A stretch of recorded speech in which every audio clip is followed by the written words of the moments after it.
Hey, en écrivant cet épisode de Paradoxa, je me suis dit que... Que t'allais pas être monétisé? Oui, mais non, c'est pas le sujet, je fais avec. Que t'allais être censuré? Oui, mais non, enfin ça me fait déjà plus chier, hein, parce que passer du temps sur une vidéo pour que potentiellement personne puisse la voir, ouais, ça me fout un petit peu les abeilles. Et c'est vrai qu'il y a au moins 6 sujets sur lesquels je me fais régulièrement démonétiser, mais il y en a seulement 2 où mes vidéos ont déjà été totalement censurées. Ah ouais, disparues. Hein, mais c'est pas de ça, je voulais parler. Ah vas-y, exprime-toi. Mais c'est toi qui me... Bon, allez, en écrivant cette vidéo, je me suis rendu compte que je digressais assez souvent sur l'histoire. Et le problème, c'est que ça rendait la vidéo lourde, voire fouillis. Moi perso, j'ai déjà décroché, je vais me reprendre une bière. Donc j'ai décidé de survoler tout ça ici, quitte à ce que vous soyez encore moins d'accord avec moi sur ce que je vais dire. Mais pourquoi pas plus tard faire une vidéo intitulée Histoire et point de vue russe. Oh dis, s'il te plaît, je pourrais jouer dedans, avec cette chapka. Si ça vous tente, un petit commentaire. C'est vrai que j'aurais peut-être dû la tourner avant. Mais bon, ici c'est...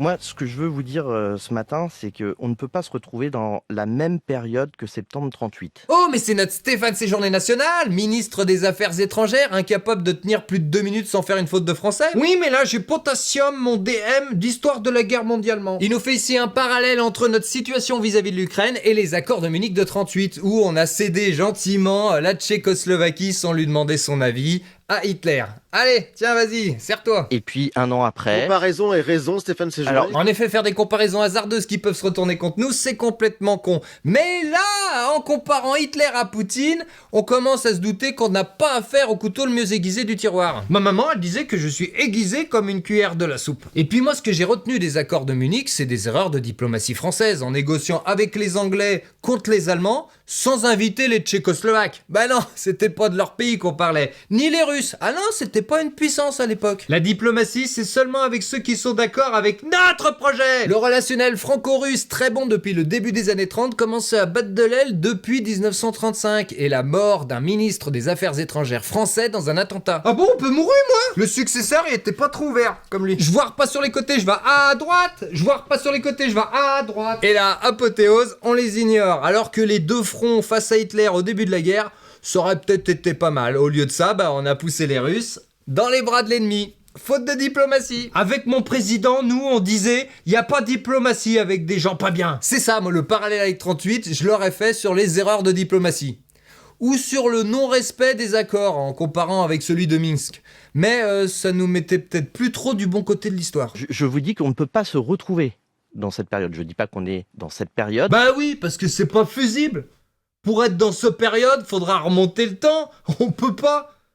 On pourrait, on l'aura fait. Ah ouais, moi j'imagine tout de suite avec Gabriel et Emmanuel, vous seriez allés dans le passé tuer Hitler avant la naissance. Ouais, 4 fantastiques, mais c'est pas fusible.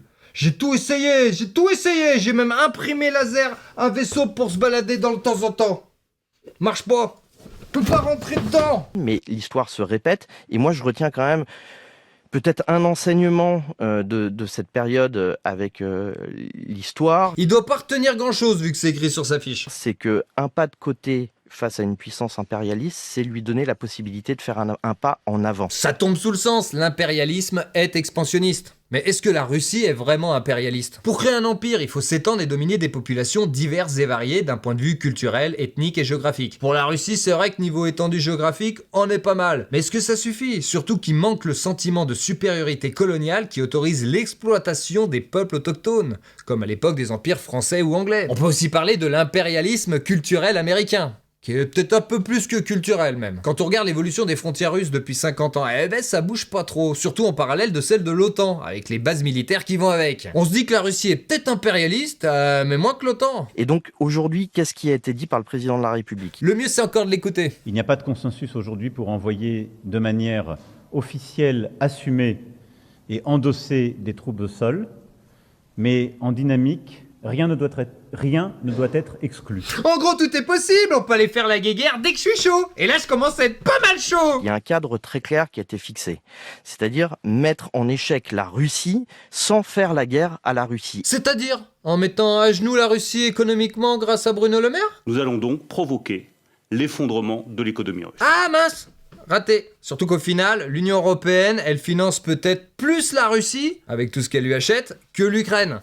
Et de l'autre côté, non, les Russes, ils nous achètent plus rien du tout. Donc la balance commerciale, ouais, bah en fait, on leur balance du fric. Et dans ce cadre-là, rien n'est exclu. Oui, comme l'a dit Macron, même d'envoyer des troupes, et donc de faire la guerre à la Russie. Il y a un cadre très clair qui a été fixé. C'est pas si clair que ça comme cadre. Mais si, il faut mettre en échec la Russie, sans faire la guerre à la Russie, mais sans exclure qu'on va lui faire la guerre à la Russie. Voilà. Et donc les choses sont dites, sont claires, ça participe à l'ambiguïté stratégique. Hein? J'ai bien entendu? Bon, s'il vous plaît, définition d'ambiguïté. Ambiguïté. Caractère de ce qui est ambigu. Ok, donc définition d'ambigu. Ambigu. Dont l'interprétation est incertaine, floue, équivoque. Ok, bon, maintenant je voudrais antonyme. Salut Antonyme, ça va bien ou bien? Non, je voulais dire que je voulais les mots de sens contraire. Ouais, c'est moi qui ai la liste, c'est même sur ma carte d'identité. Alors, antonyme d'ambigu, catégorique, net, précis, clair. Ok, donc clair est un antonyme d'ambigu. Les choses sont dites, sont claires, ça participe à l'ambiguïté stratégique. Non mais quelle bande de cons. Non mais pardon, mais il nous parle d'ambiguïté claire. Et je crois pas qu'il y ait une volonté de faire une oxymore poétique. Oh, j'en ai un peu oxymore que vous reprendisiez tout ce que je disais. Attends, j'en ai une bonne. Est-ce que vous connaissez le comble de l'oxymore? Ah, eh ben c'est d'être un pléonasme. Oxy, oxyre, un mort oxy, oxymore. Ouais, laisse tomber, ouais. Oh, Gabriel à poil à table. Où ça? Où ça? Mais en même temps, Ah mais voilà, tout s'explique, le en même temps macroniste. On fait pas la guerre, mais on fait la guerre en même temps. ça nous met du bon côté de l'histoire. On a de la chance d'être toujours du bon côté de l'histoire. Hein. La Russie, par exemple, elle a fait du bon côté, du mauvais, du bon, du mauvais, alors que nous, non, toujours du bon. C'est parce qu'on est les gentils. J'ai remarqué qu'on le sait quand on est du bon côté de l'histoire. Le peuple le sait.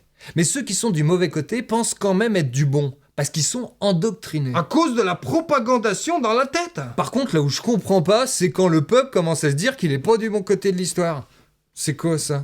Hein? C'est l'endocrinologue qui est incompétent? C'est la propagandation des méchants qui s'arrêtent pas aux frontières de la douane. Après ce Pourquoi débat ce au niveau changement européen. de ligne politique ou stratégique Pourquoi maintenant, puisque la guerre dure maintenant depuis plus de Parce que 2 ans Ça m'étonnerait qu'il nous parle des élections européennes. Parce que le contexte est instable, on a des élections américaines. Mais on n'a pas d'élection américaine, nous. C'est les Américains qui ont une élection américaine. Nous, ça nous concerne pas.